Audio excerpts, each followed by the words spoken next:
All right. Well, thanks everyone for joining us on this beautiful Wednesday. I almost lost track of what day it was. I was on vacation for the last 2 weeks and I couldn't remember what day it was while I was down there. And then I came back and I started working on Sunday. And I think today is Thursday and it's not Thursday. It's actually only Wednesday.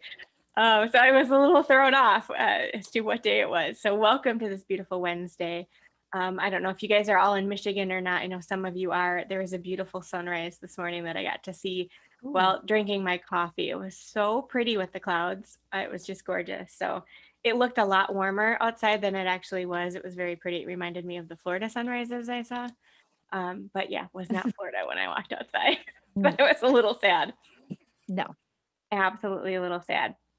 So I'm glad that you guys joined us today to talk about what the heck coaching is.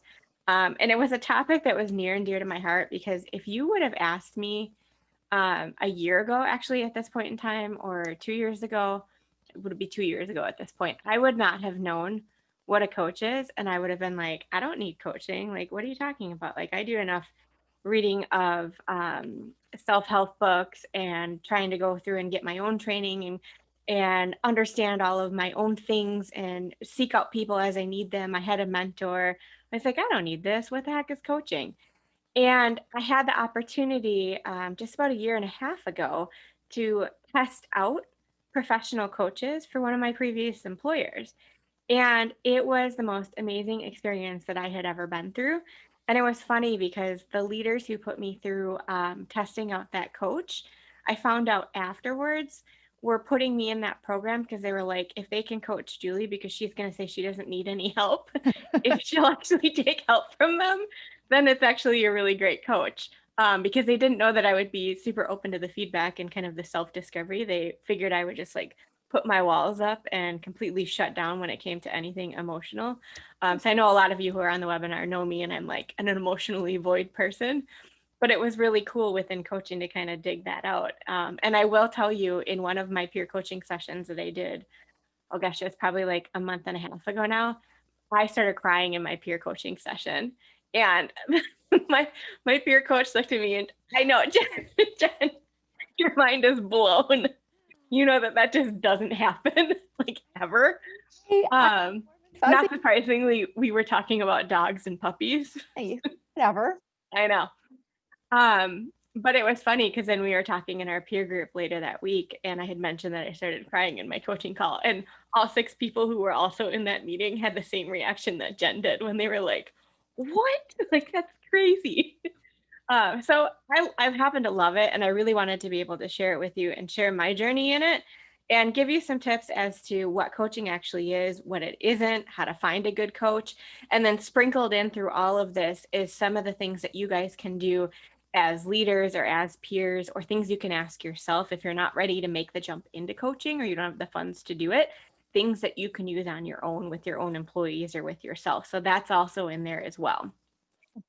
So, a little bit about Joint Pivot. I know a lot of you have seen this. Just a reminder on what we do. So, Jen Tankenow and I are business partners in Joint Pivot. Hi, Jen. And we partner with our business leaders to dig down to the root cause of whatever their issues are so that we're not treating the symptoms. We are digging down and trying to figure out what that problem actually is so we can solve it. And it's been a really interesting year. You'll see at the end, we are celebrating our 1 year anniversary in November this year, so a couple days here. We come in and can help out with Lean Six Sigma, change management, project management, leadership development, and coaching, the problem solving and process improvement, and strategic planning, one of my favorites.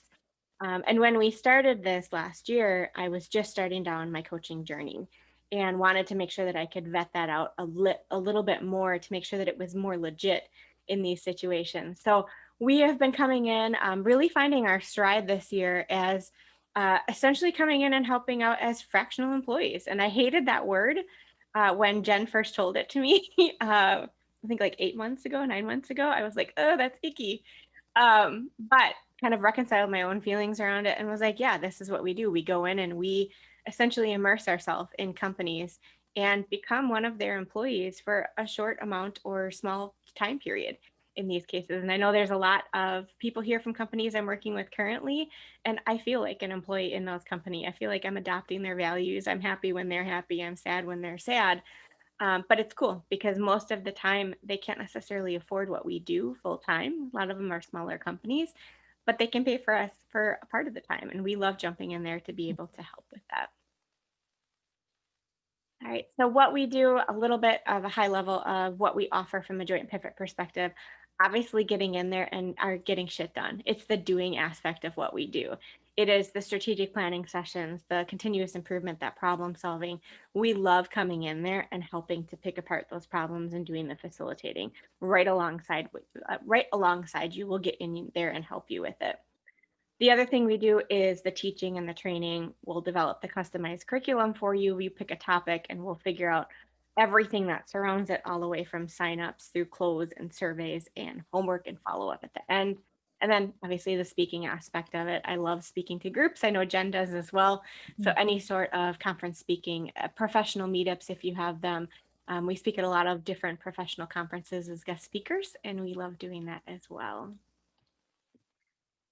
So thinking about coaching, and when I first heard the word, I had that same ickiness feeling when Jen said the word fractional employee. And I had to really dig into why I didn't like it. And I felt for me that when somebody said you need a coach, that I was doing something wrong and that I wasn't good at something and that I needed more help. And I was like, please, I don't need any more help. Like, I'm good at what I'm doing. I don't need the help. Like, I looked at it as a negative thing. And then I saw this where it said, what do many successful executives, top athletes, and joyful people have in common? They all use coaches to help them live their dreams and be the best that they can be. And I was like, oh, okay, well, that's interesting. And then I started asking around, and I found out that a few of the executives that I used to work with in a prior role all had executive coaches. I didn't know they had executive coaches. They didn't really talk about it very much. And then they started saying things about it. And I was like, what the heck? You've been holding out on me this entire time. I felt like it was just something bad in these cases and I wouldn't want to be doing it. And then I started watching Billions as well. So if any of you have watched Billions, I think it's on HBO or Showtime. I can't remember. There's a lady named Wendy on there who is a like on staff performance coach, and she's also a psychologist as well. And she's amazing at dealing with these guys who have super egos and kind of jump in there and help fix in those situations and get them to look and think about things in a different way. And that's where the light bulb went off for me because I had been told in previous roles multiple times that I am a Phil Jackson to their Michael Jordan or to their Kobe or to whoever it was in those cases, that I'm really good at dealing with people who have like super strong egos and then kind of stepping them back and figuring out ways to get them to look at things differently to get more performance out of them. And I was like, holy cow, I've actually been doing some of this along the way. I just didn't even realize that I was doing it. And that was a big epiphany for me. Don't ask me to spell it. On where I figured out, yep, I need to go and dig into coaching a little bit further and really learn how to ask more questions, more empowering questions to people to get them to success on their own instead of me being the one telling them how to do it. Because we've learned from a change management perspective, the more people who are involved in the solution, the more they're going to adapt those changes moving forward. It's not going to work as well if I tell them what to do, but if we work on it together, we're going to have a little bit more success then. So what we'll cover here today is what coaching is and what it isn't, because there's definitely some differences here between coaching, consulting, mentoring, and therapy. Who makes a good candidate for coaching? I didn't think I was one, and obviously I found out, hey, look at that, I was. How to find a coach and make sure that they're a good match, because you have to find a right fit for it. If you're not comfortable with your coach, you're not going to have the breakthroughs that you want to be able to have. And I know the coach that we were testing out at a prior company, I was a good match with her. She was a good match for me. The other person who was testing her, they did not mesh well and did not have the same experience. So it is really important to help make sure that you are finding a good match when it comes to coaching. And I will tell you now that I've gotten into the entire coaching world and have spent, I think I'm up now, Jen, to 307 hours in my coaching journey of training, mentoring, practicing. It's been a lot of time. It's essentially a lot of training. It's more than I ever thought was going to be out there. I think it's up to 8 weeks now of pure training that I've done in the last year to become a better coach for people. What You pick. Oh, go ahead, Jen.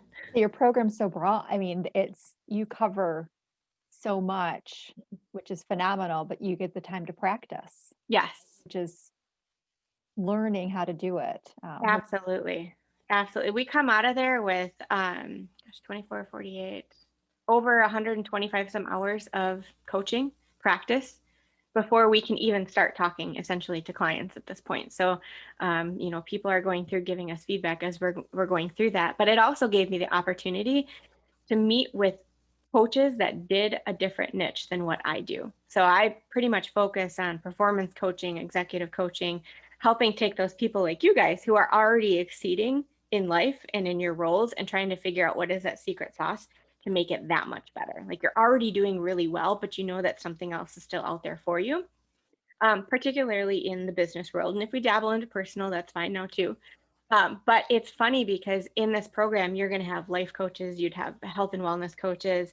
I kid you not, when people post on the Facebook group that we are all part of, and there's like 6,000 of us in there now, somebody can come in there and be like, I need a referral because I'm not a good match for this person, and they need somebody who's got more specific experience of somebody who is an accountant in a city that ends in Y that likes banana smoothies for breakfast. And somebody will be like, that's my match.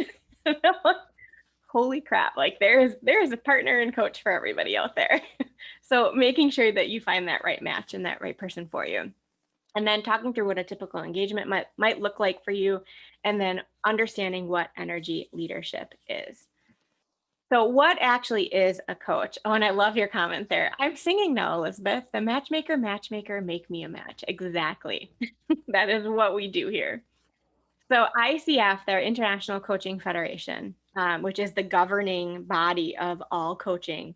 And they've got a lot of different ICF accredited schools that you can go to, but ICF defines coaching as partnering with clients in a thought-provoking and creative process that inspires them to maximize their own personal and professional potential. And what I want to make sure that we understand on it is it's really partnering with the clients. We don't necessarily have the answers for you because we're not experts in your life. You guys are the experts in your life. We're just there to help facilitate and ask questions and provide advice when you want it. And we always ask for permission before we give it, to make sure that it's your solution and the solution that is right for you and not the solution that's right for me. And I know Jen is nodding over there because I think I've told her that multiple times over the last probably couple of weeks too, of what something that works for me isn't going to work for her, something that works for her isn't going to work for me. We all take in what we have in our experience around us, and then we figure out what works for us and what speaks to us, and that's what we're confident with and moving forward. So our job as a coach is really to be there to discover, clarify, and align with what you guys are looking to achieve in a session, to help think about self-discovery. And I know that sometimes for me, that makes me scared when I'm like, I don't really want to go into self-discovery mode. But if you have a great coach who can help you go into that and do it in a safe space, this hour typically that you have with them is your safe space. We are bound by confidentiality. We can't speak about this stuff. Very similar to what you would have if you are subpoenaed. We can only release notes if there is an order for us to release the notes. We delete them after a year. Like there are very strict rules that we have to follow when it comes to confidentiality, and we can't talk about what we have done in any of the coaching sessions with anybody else. So there are very specific rules that we have to follow in that case. And then helping hold the client responsible and accountable for whatever it is that they say that they were committing to do. So for those of you who have worked with me before, you've heard me ask the questions of, okay, so what are you going to do? And then when are you going to have it done by? And that's always the groan that I get from people, regardless if I have my coach hat on or my consulting hat on. They're like, oh, shoot, she's going to ask me when I have it done by. And that is really a job of a coach, is to help make sure that we are setting things up for you and holding you accountable to it. And we'll talk a little bit more about why a buddy isn't necessarily a great coach, because they're probably going to let you slide on a lot of the stuff. So I actually love my coach quite a bit because she does hold me accountable to what it is that I said that I was going to do. And for those of you who know me, you know that I hold myself really accountable a lot of the time, except when it comes to emotional things or things that I don't want to deal with. And she's really good at making sure that she's holding me accountable to that.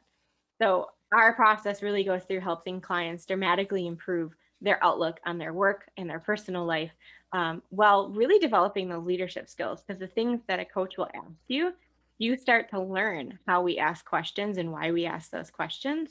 And just by getting coached, it automatically enables your conversations that you have with your peers or your employees or team members, or leaders to improve. I even know that my husband keeps laughing at me because he's like, you would have never asked that question the way before. And I was like, no, he's like, your coach is coming out again. And I was like, yes, absolutely it is. And I told Jen when I first started the program, the biggest thing for me when I started the class, which would have been worth it, was using open-ended questions just to reframe a conversation on the what's, the how's, the why's. So typically a year ago, I probably would have asked the question on what the hell were you thinking when you did that? And now I know to ask the question of, walk me through your thought process and how you thought that was going to be the desired outcome. And it's just kind of turning the way that you ask those questions into a different way, where one sounds way more confrontational and judgy, and the other one is putting you in a place to listen, to understand, and really look at things in a different way, and understand a different way that you might be able to interpret it at that point. So one thing to think about that we get asked quite often is, what do I actually need? Do I need coaching? Do I need consulting? Do I need mentoring? Or do I need therapy at this point? And a lot of the times I'm just like, I think I need therapy. But coaching really does help partner with the clients. It's helping you design your own future based on your own feelings, you're experiencing, with a little advice as we go. And the advice is as you want it, not as we're giving it. So we'll ask for permission before we give it to you, which is where, when you're looking for a coach, if you can find somebody who's got some experience in the different areas that you might be interested in coaching in, that is where it's kind of this match made in heaven, where you almost have that overlap of a coach and then a mentor in this case, or a coach and a consultant in this case, where somebody has that expertise that can give you the advice when you need it, if you're asking for it. So again, coaching is really taking the thoughts, the ideas, the motivations that you guys have as individuals and figuring out, how do we get you there together? Where mentoring is really going through and understanding and providing that expertise that people have based on their own experiences. And the thing with mentoring is, in a lot of cases, mentoring will provide what worked for them. So when you meet with a mentor, they're typically telling you about their journey and what worked for them and their experiences. And then it's up to you as the person who's getting that information to figure out then what works for you and what doesn't. Now, you'll see between mentoring and coaching, there's a lot of overlap. There are a lot of people who do mentoring or coaching at the same time. A lot of people who are coaching are mentoring at the same time as well. Then we jump into consulting, which is probably where I play most of my space in, where I'm holding my coaching hat and my consulting hat at the same time. And consulting is really getting in there, diagnosing problems, providing plans and solutions, and we'll probably do some implementation of it as well. And this was where I started to realize, oh my gosh, I'm coaching while I'm consulting. So if you've ever worked with me on process improvement or in change management, and we go through and we develop plans and how we're going to roll out a new process or a change, and we start thinking about individuals and the impact it might have on them, and where we're comfortable talking to people about resistance, that is really where the coaching and the consulting start to overlap. What they made it seem, for me, that helped me understand it, is a lot of the times consultants come in there, they put together the plan, they give you the plan to execute, and then they bounce out. Which is funny because it's so not what Jen and I do, because we want to see it through the end and we want to be like shoulder to shoulder with you guys, and we want to see the plan all the way through. In fact, most of the time we want to run the plan. So really making sure that from that aspect, we are in there all the way. And then therapy is really taking a look back and focused on what's in the past. Whereas coaching is looking at what do you need to move forward. We can't fix what's happened in the past. Therapy is really focused on resolving the issues that you've had previously and reconciling some of those issues and what you had previously done, and how that is impacting you moving forward. So that's just a little high level view of the differences between those four. All right. All right. So, what you can get from working with a coach, I will not read through all of these, but there's a ton of benefits that you can get working with a coach. And I don't want to sell this on you because all this stuff is just really cool things that you can get done. But I would say the few of my favorite ones of these is to understand and help us know what is actually holding us back and finding the momentum to move forward. And that was a big one that I mentioned before when Jen brought up the term of being a fractional employee, where I was like, nope. I had to sit down and figure out, okay, what's holding me back from exploring that possibility and really asking myself why that seems to hit a nerve with me or be a trigger for me in those cases, and how do I overcome it so that it's something that we can actually look at doing. It's something that's familiar to people, helping us increase the awareness and clarity around us to help make better decisions so that I know what energy I'm bringing to a situation and I know how my energy impacts others. So, this was a big one for me because I thought, hey, as a leader, I can certainly impact my team and let them know that I'm excited about something or they're feeding kind of off my energy in these cases, and sometimes I just would resign to the facts that I can't influence other people unless they're on my team. I can't change the way that they're looking at things, and I would just give up. And then I read the energy leadership book, and it talks about how you can use your own energy and the way that you respond in those situations to help bring other people up to a different energy level, and what utilizing those different energy levels can actually get you to help other people respond in a more, I would say, a more appropriate fashion in those cases. So you can certainly have influence in it. That was a big one for me of working with my coach. And then certainly helping me move out of my comfort zone to help make changes and to grow, and then really support me in understanding my own work life balance and my relationships. And if you were with us on the Hoshin Conry webinar, which was a couple months ago, that was a big thing of my experience with my coach that I had a year ago. I actually only met with her 3 times for an hour and a half to 2 hours each time.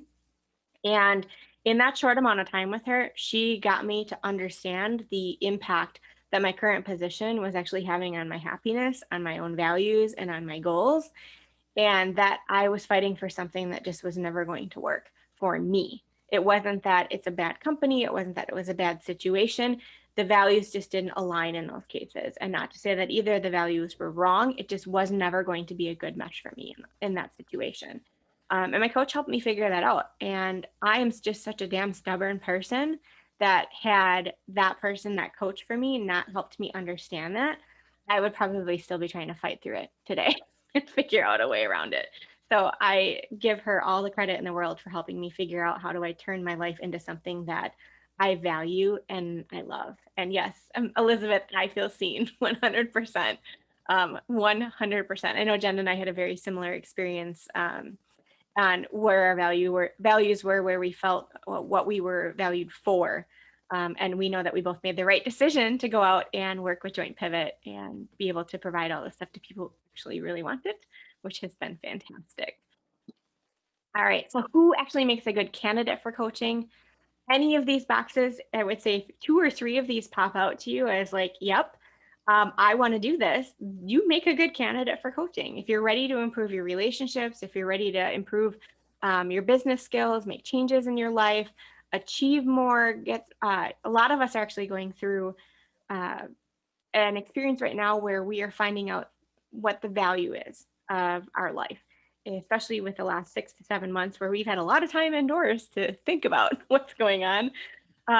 We have realized that what motivates us may have changed over the last 6 to 7 months, and trying to figure out what changes do we need to make in our life to allow us to achieve that kind of work-life balance that we may have had, or to work more and or work less and make a little bit more, or ready for more fun and enjoyment. I know for me that was my goal coming out of 2019 to 2020, was to have more fun and to have more enjoyment. And that is absolutely is my part of volunteering with the Humane Society. And the 2 weeks of vacation that I just took, and Jen knows I used to work through my entire vacation all the time. And I didn't this time. This is the first time that I took 2 weeks off. I know. I was like, I was really proud of myself. I only worked on like Wednesday and Friday mornings for 4 hours, and that was it. I didn't take any other calls. I didn't answer my emails. that was my bucket of time that I was working in, and I stuck to it. And we both had said, my husband and I coming back, that it was the best vacation that we've ever had. We felt totally relaxed and it was amazing. But I wouldn't have been able to get there without my coach, because that was one of the things that I talked with her about, is how do I fix myself to not work the entire time that I'm down there? How do I get rid of the guilt around not being able to reply to my clients because they need me? How do I do this? And she helped me come up with a plan to make sure that I was going to set myself up for success. And she even texted me while I was down there to make sure that I was sticking to my goals that I had, to make sure that I was following my own rules. So when coaching might not be the answer. And again, I'll say when I started testing out the coach, these were some of the things that people thought that I wasn't going to be good when it came to coaching, because I didn't necessarily just want someone to listen to me and explore my feelings. I didn't want to talk about my feelings in that situation. It wasn't something that I was interested in, or not being vulnerable, not wanting to change. If you don't want to change, there's no reason for you to go and see if you can find a coach in these cases. If you need any specific or technical training, it might be better off for you to find a training course in those cases, or as I put on there, find a coach that does both, like Jen and I. So we offer a lot of training along with coaching. So we've been able to do a lot of meshing of coaching and training along the way, and offer solutions that you guys are coming up with on your own, because it's your experience and your expertise. And we're doing a little bit of training along the way. Especially when it comes to the area of change management, process improvement, and leadership development. That is really where we have a great crossover between coaching and consulting, that we can kind of blend those into both. And I think you'll really transform in those cases. Or if you're pessimistic that the coaching process won't work, probably not a great candidate for it. So you might want to pass and go on to the next thing. Absolutely. So what do you want to look for in a coach? Obviously, if you're going to be paying money for a coach, you want to spend a good amount of time finding the right coach in this case. And the majority of coaches that are out there will offer a free, usually like 45 minutes or an hour, with you guys together, to help see if there is some sort of chemistry there and you feel comfortable and there's some camaraderie in that situation. You want to make sure that you like that person, you're respecting that person, they've got some skills and knowledge in areas that you're interested in getting coaching in. Um, and like we said, recommendations from others are great. It's like getting you off to a good start to certainly warrant a call, but realize that someone else's coach might not be the best fit for you. You've got to go find the best fit of what exactly it is that you need. I will also throw in this one. Sometimes finding a coach who is completely opposite of you is a great thing. My first peer coach that I had in the program, who coached me for I think 12 to 15 hours over a couple months, she was super touchy feely. She made me center and do meditation at the beginning of every single one of my exercises and every single one of my sessions. And for those of you who know me and are really like, there's no way that Julie did that. And yes, I did. I did it and it worked and it was great. And I will always ask you if you want to do something like that or if you don't. And everybody always has the right to say, no, it's not something that I'm interested in. But you really want to make sure that you've got a coach that will assist you and hold you accountable, not just a buddy that's going to let you slide and be like, oh, I'm going to rationalize the way that you did not do your to do or hold you accountable for it. So the ROI, just to throw this out there for you, if you're a numbers person like me, I'm trying to cover all my bases here. 10 years ago, and this is right from Harvard Business Review, 10 years ago, most companies engaged a coach to help fix that toxic behavior at the top. And I think that's where I got my feeling that coaches were icky and I was doing something wrong and that's why they were coming in. But today, coaching is all about developing the capabilities of high potential performers. So it's almost one of those things that you're starting to look at it. If you're getting a coach, it's because you're a hypo and they want to see you continue to do great things and move forward. Because we know that the top 3 reasons that people are getting coaches right now, 48% are due to high potentials or to help facilitate a transition from one job to another. Or to act as a sounding board, to be that kind of non-partial person that maybe somebody doesn't feel comfortable talking right with their direct leader, but they want to work with somebody who's not part of the company to help them grow. And then only 12% are down in that derailing behavior aspect of it. So you've seen that significantly decrease over the years. So. And Julie, I want to add something. Someone that we worked with in the past who has similar backgrounds in regards to manufacturing Mhm. methodologies, et cetera. And she was offered a coach. And again, she was kind of like, really? What? And she did it. And she said it was life changing. Yeah. It opened up so many different types of mindsets and how to listen, obviously how to ask questions, how to think differently in certain situations. And she continues to keep in touch with this coach. They've created some sort of relationship after she left the company. Um, Yeah. and I think she's even paying partially to continue it on because it was so valuable for her. And she was just in awe. Oh, that's fantastic. Hmm. I love it. There's so many great success stories out there. Thank you for sharing, Jen. All right. And I won't read through all of this one either, but there's a lot of ROI when it comes to this, when people are looking at coaching and the response back from it. I know for me, the one that stuck out is that a conservative estimate of the monetary payoff from coaching, according to Fortune magazine, which is a pretty big magazine, no joke there. A manager describes an average return of more than 6 times the cost of coaching. So sometimes you're looking at it and saying, okay, well, why would I want to spend money on coaching? That's a lot of money to spend on it. But then you look at the value that comes back with it and the things that you were able to achieve. And I know for me, in some of the peer coaching that I would have done, some of the contracts that we've won as JointPivot have been a result of that coaching. That I don't think we would have won that contract had I not gone through the coaching in those cases. So I know that it is absolutely tied to that. Now, granted, that was essentially free peer coaching. But if I were to take the dollars that I know that that coach is charging now, it has definitely paid off in those situations because she is a high priced coach out in New York right now, doing fabulous, great things, which is pretty awesome. So, what you can expect when you jump onto a call with a coach, just to make sure you're prepared, because I know I was super nervous the time I went into coaching. I didn't know what to do.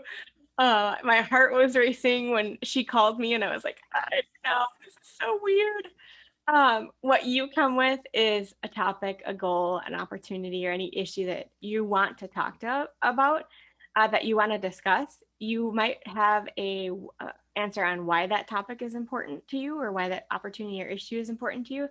And then really just bring that open mind. And it's the role of the coach to ask a lot of questions along the way to help figure out how do you help somebody overcome it in that situation. So what we as the coach then can provide is limitless open-ended questions. And I mean limitless. Like, this is my list. There's a bazillion questions on this one that I keep in front of me. And I've got like 6 other books sitting here that have a bunch of other fantastic open-ended questions that really get people thinking. And we're going to share some of those open-ended questions for you guys to use to ask yourself or to ask your team members or peers, that are really great coaching questions. We'll also come with a great ear for listening, because it's not our job to give advice unless you ask for it in those cases. Tools to identify what your blocks are. We talk about our gales, which I've got a slide on that coming up next, which are your inner or outer blocks that are causing you to shut down or not like the things that you're hearing. And then tools to help you to discover actually what your values are, working through those decisions, interpret what you might need to move forward. So if you remember the Hoshin Conry webinar, I talked a lot about the values that I was not doing so great at in 2019 and putting together a plan of how I wanted to achieve those values in 2020. And it was one of the tools that I had worked on with my coach to help me get to that point.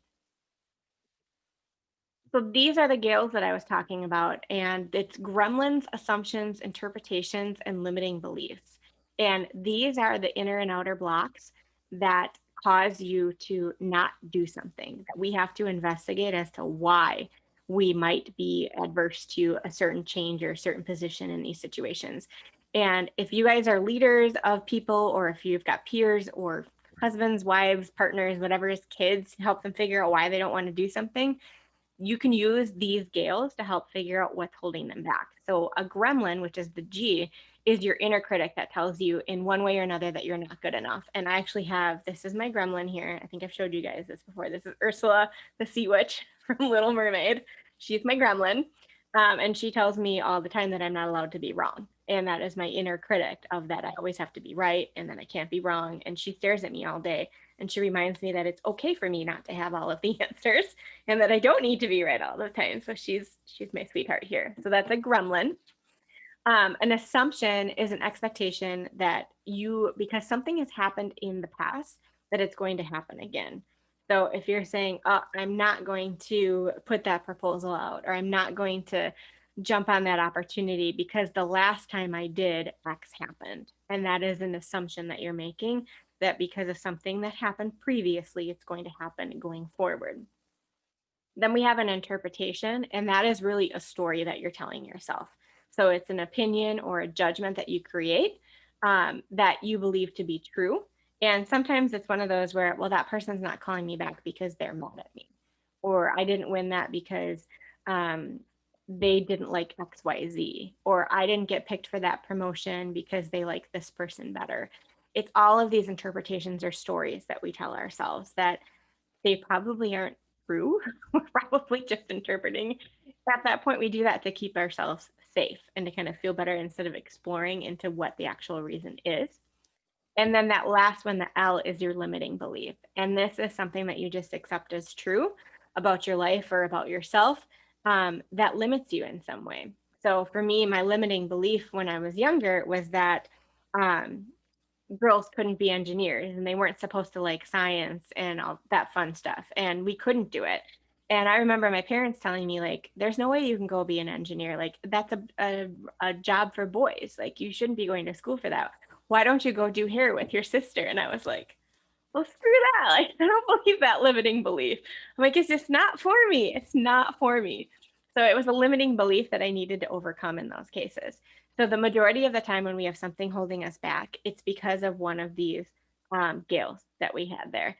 And I can pinpoint when I said I didn't like the word of being a fractional employee, it was in my case an interpretation that I was making about the word of fractional, and the fact that the person who was using it was using a skill set and part of a strategic planning package that I didn't like. So I was like, oh, fractional employees are all just EOS implementers. And that's not me. So I can't be a fractional employee at this point because that's for them. It's their word. When really it's not. It was an interpretation that I was telling myself that I needed to just get over in that case. And it was an inner block that was preventing me from moving forward. And the inner blocks are ones that are preventing yourself from doing something that you have control over.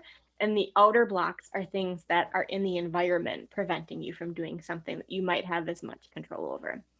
So for you guys who are working with others in whatever aspect of life, whether it's professional or personal, the gales are one things that you guys can do as your own coaches to try and figure out and ask yourself, why am I feeling this way? Which one of these gales is it in this situation that is holding me back? The other question we get asked is, how long are we going to do this for? Like, how long do you have a coach? And that is 100% personal just for you, depending on the goals that you're setting yourself. So some engagements are for a short period of time where you might be meeting every week or every other week or once a month for 3, 6, 12 months. I know I met with my coach every 3 weeks for about an hour and a half to 2 hours each time. Some are just by the single session. So it might just be as needed as you go through, and some may never end. I don't know that I will ever be without a coach as long as I'm in a professional world. I don't know that I would actually give up having a coach on a regular basis, even if that's once a month, because I value the space that I commit for myself to go through and meet with them to talk through situations that I may not have created the space for myself otherwise. And I'm finding that quite a bit, especially when we start getting really busy, is we do everything that we can for other people. We don't do the things that we need to do ourselves to create the space for it. So for me, it's my commitment when it comes to coaching is that I'm held accountable to another person and I'm paying that person. And they are helping me with that space and working me through those issues. So I view it myself now as preventive maintenance moving forward. So a couple of examples that we have here. This actually was one of my clients from just about 6 months ago. And we had started off with her putting together what we call here this wheel of life. And this is where you kind of go through each of the different 8 areas and you rank yourself 1 to 10 as to how happy you are today with them. And then we had set ourselves some goals, the little orange circles that are on there with career and profession and with personal finance, to move her little stars out in our wheel of life. And that's really what we focused on every week for 3 months. And not surprisingly, we made some really great progress there. So the pink circles are actually where we were at the end of the 3 months. This is where we got her to. And it was funny because you see, like, she was already considered a 10 at personal development. And she marked herself off the screen when it came to personal development. She's like, I didn't even know that I needed more or that I wanted more. And it was great. But she definitely walked out of this being more aware of her own energy, understanding the influence it had on other people, really looking at all situations as opportunities, and really setting some meaningful boundaries for themselves and for others. And she had a tough time setting boundaries, which is where the career and profession came in and the personal finance came in, because that's really where it was starting to overlap there. Definitely more confident when it came to conversations on the fly. She felt much more prepared to be able to have the conversations, and then being more confident when it came to understanding her own value and asking for what she knew that she deserved in those cases. So she was actually able to secure a raise and a new position out of the 3 months of coaching, which I think was absolutely amazing. It was really cool to be able to see. Another example, and I'm setting this up here with the energy levels that we talked a little bit about earlier, and this is part of what we're raffling off here today, is our energy leadership index assessment, which helps you understand what energy levels you resonate in. So knowing that we bounce through all 7 of these different energy levels, and we'll probably do a webinar just on the 7 levels of energy by themselves, but just a little highlight for you as you look at them. I go all the way from 1, which is in the center there, which is really that victim or that apathy mode. And this is one that you go into to kind of prevent being hurt even more, where you're just blaming everybody else. Something bad may have happened to you. 2 gets you into conflict and anger and defiance. 3 gets you into more of responsibility, forgiveness, and cooperation. And that's where you start getting into the phases of win. So 3 is I win. If you win too, fine. Or if you benefit from it, that's great too. 4 gets you into really caring about people. It's the concern, the compassion, the service aspect of it. And that's you win because I love you. And then 5 gets you into reconciliation, peace, and acceptance. And that means we both win. So all solutions that we're looking at are going to be ones where we both win in this situation. 6 gets you into that synthesis, the joy, and then in wisdom. And that is really everybody wins. So not just the 2 people who are putting together the solution, but everybody wins along in the process. And then 7, I call it the foo-foo level because I do dabble in it every once in a while. 7 is my level that my dogs give me. It's like the unconditional love level. So I'm like, I only access it with dogs. I haven't learned how to access it with people yet, but we're getting there. That's the total non-judgment, the absolute passion and creation. And Jen knows this about me. I am a huge Bravo fan, as she is as well. I'm never gonna get farther into level 7 unless I stop judging all the people on Bravo. And I don't know if I'm there yet. I don't know if I want to get to that point. It's too much fun. So what I throw this out there is my next example is actually my own example, because I love sharing the experience that I've had with myself. Because if I'm not willing to share what I've learned with it and the good, the bad, and the ugly, I don't know how you can share that with me. So this is actually my energy level assessment. So the ELI that we do. And it's pretty interesting. And I won't get into how you actually go through the assessment yet. We'll probably again do that in a different webinar. But what this points out to me is that when I get stressed out, which is my lower box there, my energetic stress reaction, I basically go into this mode of level 1, level 2, and more so level 2, which is blocking everybody out and then figuring out how to fix things on my own. I don't ask for help. I don't really get pissed at other people. I just plow through it on my own. It's like a bull in a china shop. And I know that this actually confirmed it for me. And the cool part about this assessment is it's more of an attitudinal assessment, not a personality assessment like a DISC or an MBTI, or any of the Hogan assessments. This stuff you can actually make impacts on. Whereas in most cases, the personality assessments, you say similar to that your entire life. Your ELI, you can actually make an impact on and change. And the studies have shown if you can make even a 10th of a point of an increase on your average resonating level, that is usually between like a $20,000 and $30,000 impact in your life, which is pretty cool, to be able to see some of that. The other things that I learned about this is I spend a lot of my own time in energy levels that are much more logical, which are the odd levels, the 3s and 5s, instead of the heart levels, which are 4 and 6, which was not a huge shock to me. But what I did learn is that my 4 and 6 were actually pretty high for what I expected them to come out as, but it's where I use that. So that for people who jump into my like core little group around me, I will mama bear them all day long and nobody gets in or hurts any of them. So that is where my 4 and my 6 shows up. And I know Jen's smiling because I mama bear all the time. That's where that shows up for me. And it's opposite for some people who like don't let people close to them, but will love everybody around them if they just met them 30 seconds ago. And I can't do that. I know that about myself and I'm working on it. The other thing I learned with this, and I learned a lot from it, these are just the top 4, is when I do problem solve in level 3 energy, when I jump myself in there to I win, and if they win too, that's fine. I am simply putting a plan together to plan based on people's levels of where they are today. So from a skill level perspective, I'm not working on developing them. So I might put a process or a plan into place based on where people are today instead of pushing them to have them strive more. I'm not going to make a plan to figure out how to develop them along the way. When I'm in level 3 planning, when I'm in level 5 planning, I'm certainly doing that because that's we both win, but I have to be cognizant of what energy level I'm bringing to the situation and why I'm doing that planning and kind of check myself in that case. Because I do know the last one that's on here, because my help can be seen as a blessing for people who want it, but it can also be seen as manipulation depending on the receiver. So I'm one of those people who, when I find stuff that I love, very similar to coaching here, I will share it all day long and I will give you whatever it is that you need.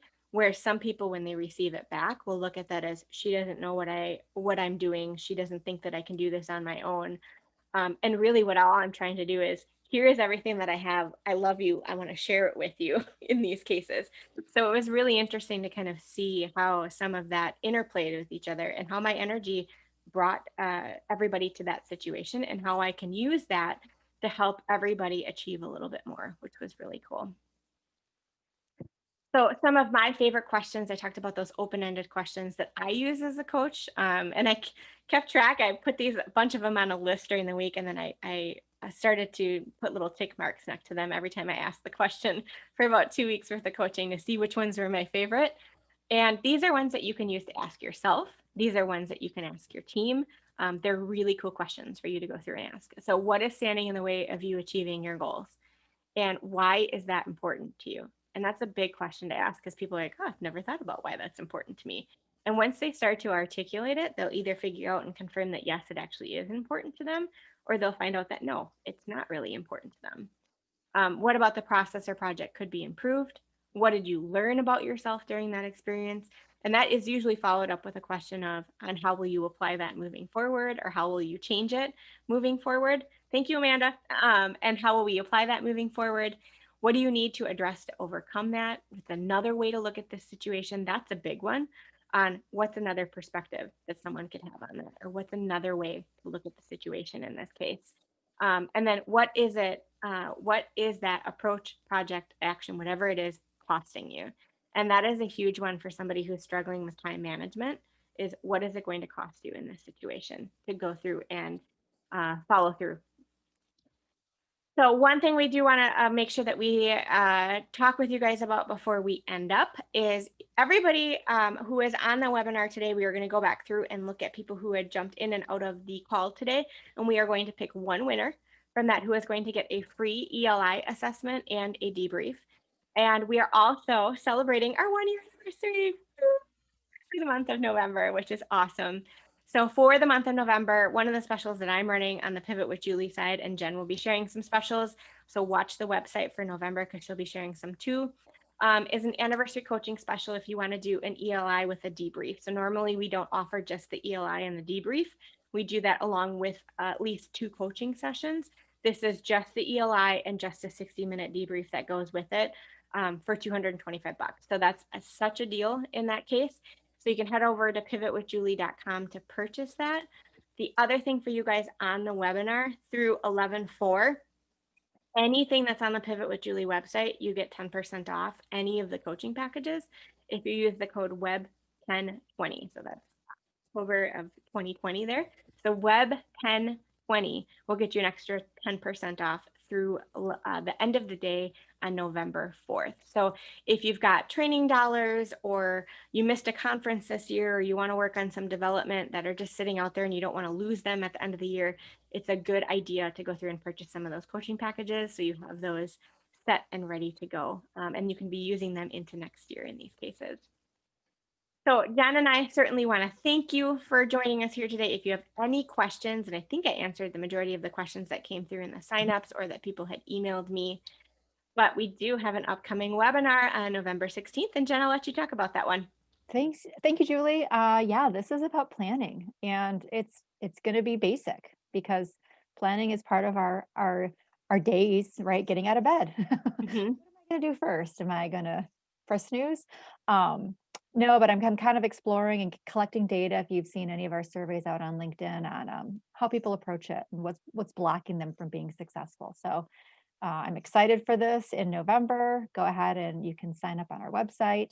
And then my anniversary specials are going to be in relation to some workshops for both improving processes, but also improving people within a function. So I'm excited to dig into that a little more. Perfect. I love it. Awesome. Well, we've got a little bit of time at the end here. Jen and I will stick on if you've got any questions. Feel free to ask them in the Q&A or throw them in chat for us. Otherwise, we will be putting this recording up on our YouTube channel like we normally do and sending you guys out a copy of the presentation from today along with a link to that recording, also a link to the anniversary specials that we have up there on Pivot with Julie, and a link to sign up for Jen's webinar for November. But if not, you guys are welcome to head off. And we thank you so much for your time today. I hope you found some good questions to ask, maybe some in reflection on what you're doing yourself, figuring out what your own gales and inner blocks are in these situations. And maybe you might want to explore getting a coach or thinking about it down the road, but definitely asking yourself some of these questions in the meantime. Sounds good. Thanks, everyone. Awesome. Thank you.